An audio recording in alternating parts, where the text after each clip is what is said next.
queenpreneurs or Christian female entrepreneurs cannot make money. Did you hear that? Yes, they can. I am here today to talk about the truth about queenpreneurship and how to profit from it. Oh, we've got a lot to discuss, and I want to make sure that you stay tuned. But a queenpreneur is a Christian female entrepreneur. Oh, yeah, she has her own business. But let me just give you a few statistics. You know that only 12% of female business owners make more than $100,000 a year? And this percentage is reducing every year. And that statistic was from 5 years ago. 49% of new business owners are women. That was based on a 21 and a 23 survey. Very interesting.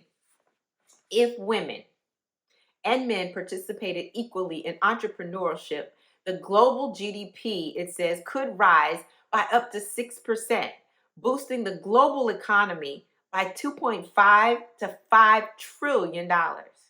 The future collective power of women entrepreneurs could be transformational in creating a better balance and a more sustainable global economy. Now, if this is true, which I believe it is, if we are in business, then we need to do more.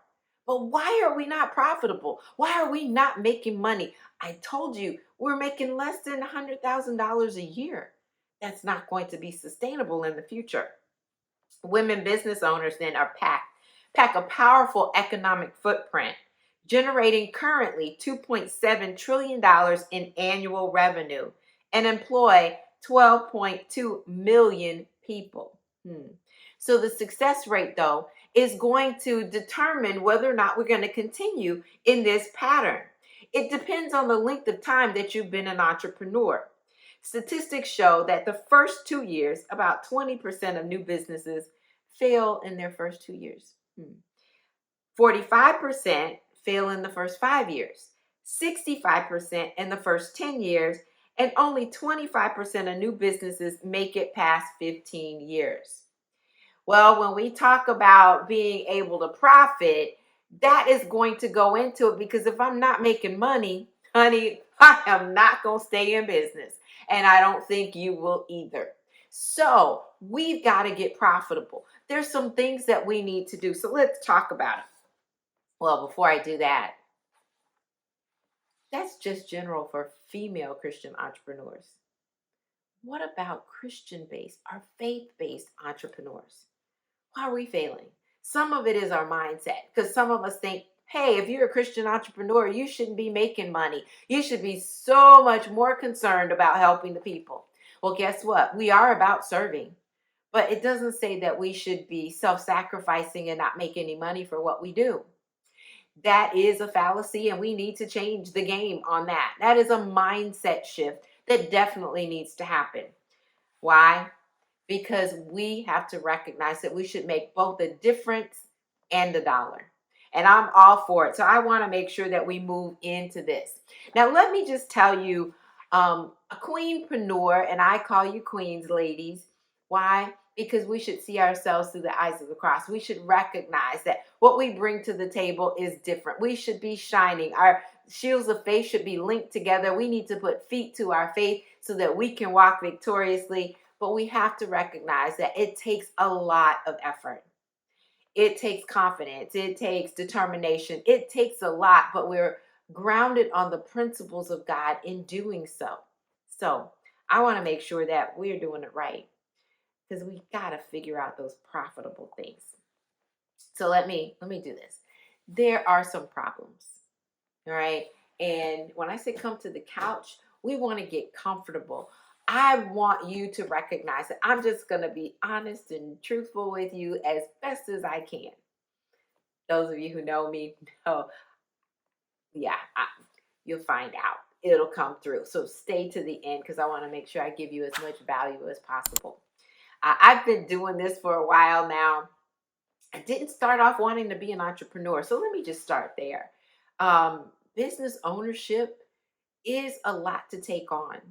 And it's a lot easier to work for someone, but it's a lot limiting also to work for someone. They tell you how much they're going to give you for the services that you provide. And when you finally figure out that, of course, they want to make a profit too, so they're making a profit off of you profiting them, you recognize that if you're in that number one seat, that CEO position, you can make the most from that. Here's what I'm also going to say, Queenpreneur. God has gifted you in such a fashion that you are not like anybody else. You bring so many qualities to the table that you should always be shining. The Bible tells us in Matthew, it says that you're like a city that is set on a hill. It's not supposed to be hidden, but you're supposed to let your light shine before men that they might see your good works and then glorify your Father in heaven. Stop playing small. I'm getting ahead of myself. I know that for a fact. I recognize I'm not this or that. I'm this and that, just like you are.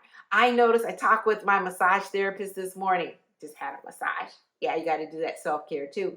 But listen, and talking with her, not only does she massage, but she's a doula and she's homeschooling her kids. She's doing so many things because we as women are built like that. I want you to recognize the value that you bring to the table, the importance that you bring, and you should value it. If you don't value it, no one else will either. Oh, but I got to get to how you're going to be profitable, right? That's why I wrote a few notes, because I've got so much to unpack and share with you. I don't want to keep you here all day because I know you don't have that kind of time. So let me just jump to some of the points. Another statistic, a 50-year-old founder is nearly twice as likely to succeed than a 30-year-old founder. So the older you get, probably the wiser, but I think that statistic is changing today. I'm seeing so many young entrepreneurs jumping into this space. Oh, and I applaud you, but recognize that experience plus expertise is really going to get you where you need to go. Others are going to see you more as credible, but that's a topic for a later date. Serial entrepreneurship outperforms new entrepreneurs by 98% higher in their sales. Why? Because you've got more than one business going on. And we'll talk about the fact that sometimes we start with it as a hobby or start doing MLM, marketing, direct sales, things of that sort. And so we might have 2 or 3 things going on until we find the one thing that really sets our passion on fire, and we know that we're fulfilling a divine calling that God has for us. That's where we really want to get to. And then if we can put all of our effort into that, things really do change. All right, so let me jump onto this. Successful entrepreneurs spend time with their families, and 58% spend time with loved ones in the evenings, and 55% devote their weekends to them. Wow. What do I say about that? It really is never too late to be an entrepreneur. Now, my journey started after I got married. My ex-spouse was one that was big on having his own business. Well, we had several businesses along the way. Well, it started off as a cappuccino business, and we were bringing cappuccino machines into different business establishments, restaurants, if you would. I wasn't a big fan of it, one, because I wasn't a coffee drinker, and I do believe that you need to be able to test your own product to make sure it's good. But my original degree is electrical engineering, so I'm a problem solver. But I'm also technologically advanced, right? Whether it's on the computer or I'm a do-it-yourselfer, I'm going to figure things out and I'm going to make it work. So I ended up being the technical person to make sure that everything worked within that business. All right, that was my intro. I then ended up owning my own travel agency. That was fun too. I enjoyed that. However, when you have to balance family and all of that goes along with it, you have to recognize that sometimes you can't run the business the way that you want. I believe your business should run according to how you want your business to run. So, that's another topic for another day, because it's a difference between you working on your business and working in your business. But I got to get back to this because I promised you, and I'm going to stick to my word. And I'm going to give you some of the things that you need to do in order to make sure that you're profitable.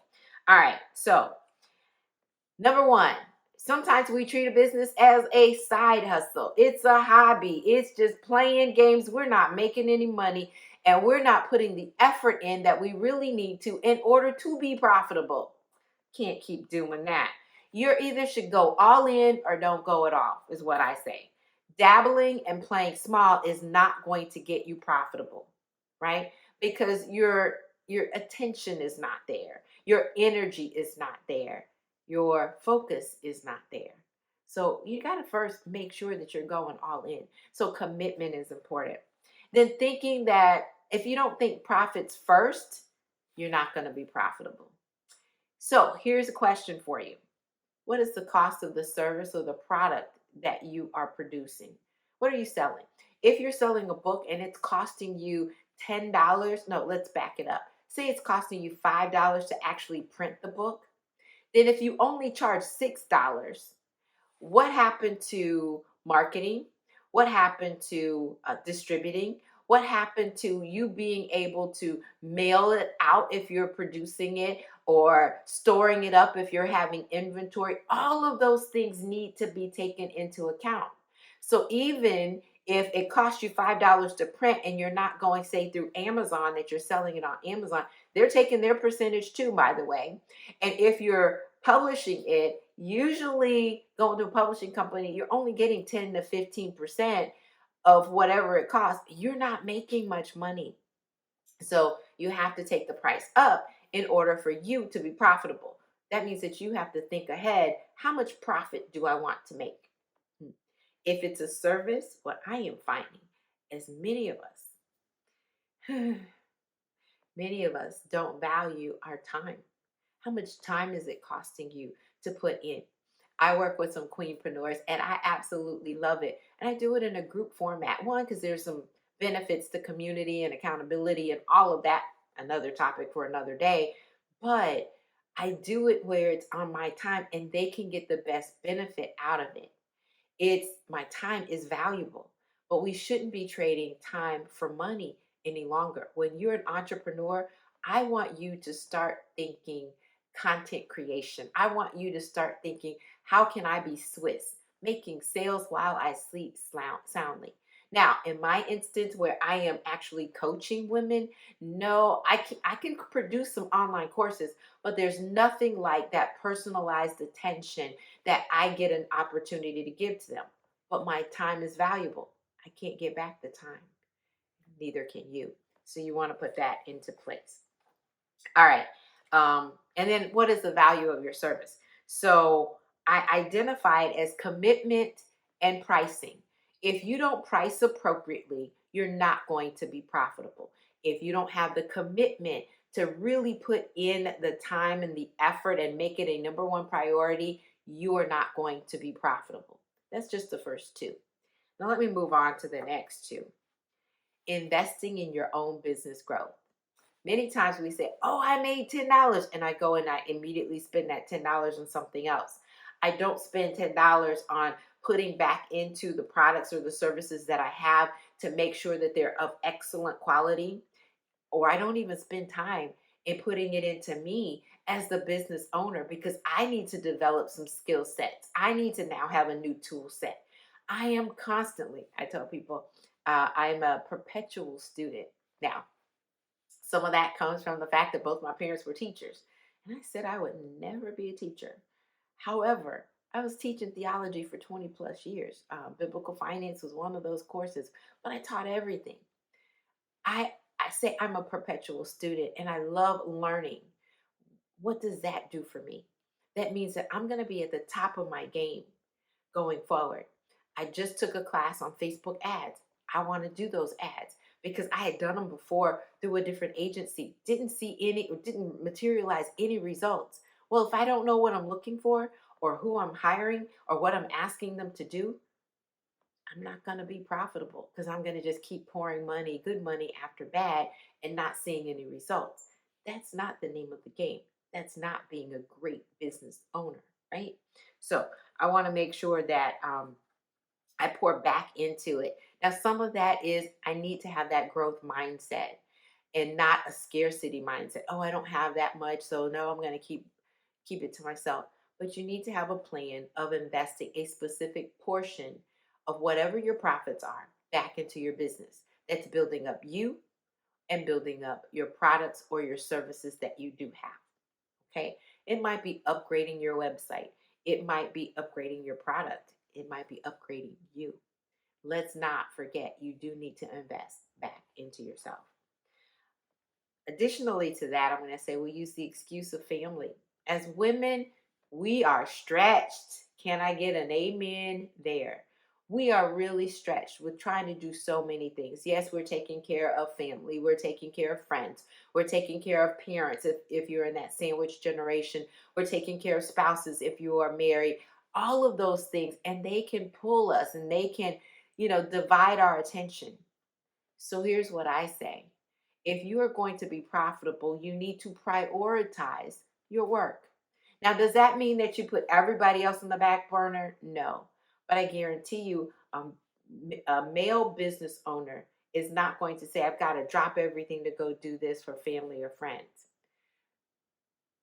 Time block. And I actually just told one of my queenpreneurs that today. Block out the time that you want to use when you've got family that's coming in. That way, when other people are scheduling, they schedule around that time, and you've got a nice balance between work and play, right? Family is important. Relationships are important. Connection is important. But so is your business and your commitment to those clients, those customers you already have. So if you time block, if it's on your schedule, then no one else can say, oh, I didn't know you had something already planned. So plan appropriately. So commitment and pricing was one I talked about. Community and prioritization or these other two. You want to make sure that you're investing. And part of that investment in yourself, I said in the business side, is having the right community, being connected with the right people. Can I tell you, it's hard sometimes to find the right tribe, the one that's going to grow you. You want to be in a place where not only are you heard, not only are you getting the strategies that you need and all of that, but it's an accountability that is necessary to say, hey, I got to check in. Again, more on that later. That's a topic for another day. The last part that I'm going to give you, and I could have said the top 6, I'm just giving you some, is mindset and strategy. So playing small, and we get comfortable with just being okay.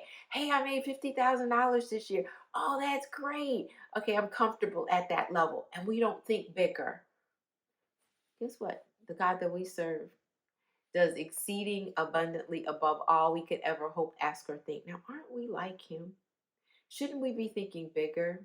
Shouldn't we be thinking that, hey, now if I do make more, I can then employ somebody else, or I could give more, I can do more with it, and my family could be a little bit more comfortable. It's not about being greedy to say, I want to make as much as I can. No, I want to make as much as I can so that I can do kingdom business, that I can give to my family. I can make sure everyone has what they need. I can do scholarships. What have you decide? But you can't decide if you're not making it, right? All right. So stop your business growth because you're not thinking, where can I go next? Or what's my next level? And then finally, taking too many breaks. And sometimes, some have said that women will take a break their entire summer. If you didn't plan appropriately, and yes, I'm going to tell you, you need rest, you need breaks. That's another topic for a whole nother day. You do need to do that, but you're not profitable because inertia that's keeping something in motion is a lot easier than building up new momentum. Okay. If I've got to go up the hill, it takes a lot more energy to get up that hill or to start that climb than it does once I'm there and I can plateau. Let me give you a real world example that we would think about. It's a lot easier. No, it's a lot harder to start a diet than to stay on one after you start seeing some results. Am I right? Yeah. So we want to make sure we do that. So the 6 that I gave you that keep you from being profitable is your commitment. You're not priced appropriately. You're not in the right community that's going to keep you engaged and moving forward and growing. you're not prioritizing being profitable, you don't have the right mindset to stay profitable, that growth mindset, and you don't have the right strategy to keep it moving. So, um, what do you need? What's some solutions to that? I kind of given you a little bit as I was interweaving it, but you need clarity, number one. Clarity on the people that you serve. Yes, you got to know who it is that you're targeting. You've got to know what you're providing for them. You got to know where they are. I mean, that's a whole thing by itself. But then it's not only just the people, but the pricing. You got to price appropriately. You've got to position yourself also as being the expert, the go to, top of mind for folks, as well as you got a plan to be profitable. So, in conclusion, let me just say this. I have the wonderful opportunity of leading a Queenpreneur group. And in so leading that group, I have some success stories, many success stories of people that I've worked with over the years. I'm excited about what I get an opportunity to do for them. It's a great community, but you've got to know the right tribe. And so I audition for that all the time. But I will tell you, in 13 months, I have one that's in that group. She came in, she was making less than $200,000 under management, and in 13 months, she was at 800,000. Go and listen to that. I just did a YouTube channel or a video on that, so go listen to that as you continue to move forward. So I just summarized everything, but here's what I want to offer you. I have got a free report for you. It's 5 biggest mistakes that are keeping you overwhelmed and unprofitable as a female entrepreneur. Go get that. It's at chontahaynes.com/mistakes. I'll make sure it's in the comments below. But then what I would like for you to do is tell me how you are feeling about this, your experiences. I want to hear them. I also want to know what other topics you want to learn about. So watch the other videos, subscribe. If you haven't subscribed to this channel, make sure that you do. Like and share it, comment below, and go get that free resource because we're going to be profitable going forward. If I have anything to say about it, you are going to be profitable. All right. I'm Dr. Chonta Haynes with Heart to Heart Truth Ministries, helping you put feet to your faith so that you can walk victoriously. Have an absolutely fantastic rest of your week and be profitable. God bless.